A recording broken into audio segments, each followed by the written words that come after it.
el valor simbòlic de les marques, que és el que acabem comprant, no? A vegades amb aquest consum és compulsiu i impulsiu, molts de cop s'adapta, i inclús a classes socials amb menys poder adquisitiu tens moltes alternatives, veus moltes marques, en segons quins llocs, potser no venen del mercat més legal, potser venen del top manta.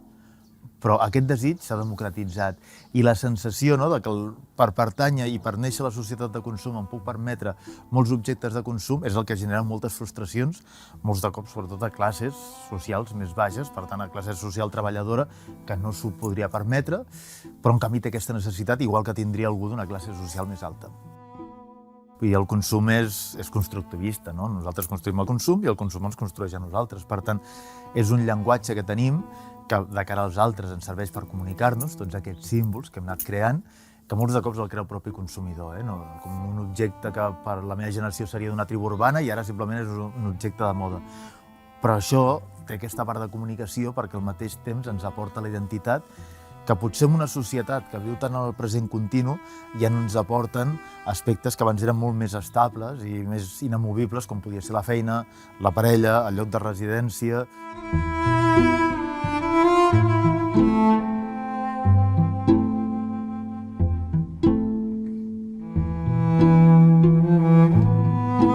Per això parlo de consum conscient.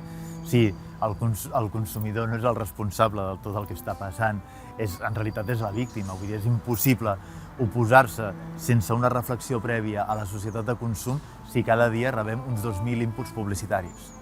Si passem una mitja d'unes 3 hores al dia amb un telèfon mòbil, si estem gairebé 4 hores al dia veient la tele, això són les mitges, després els joves poden passar-se fins a 8 hores amb el mòbil. I totes aquestes hores vas rebent publicitat i vas rebent comunicacions de que tu no ets feliç amb el que tens, tu has de tenir aquesta cara, tu has de tenir aquest cos, tu has de tenir aquest objecte. Per tant, tot això ens va marcant i ens va fent que tinguem aquesta necessitat d'entrar a la roda de la societat de consum. Les compres online, on el xut ve de quan sents que aquell producte serà teu. Simplement ficant-lo a la cistella ja hauries guanyat molt. Però clar, és que el necessito ja. I aquest moment que li dono em dona una pujada de dopamina bestial. Què passa? Que igual que puja, acaba tenint l'efecte rebot.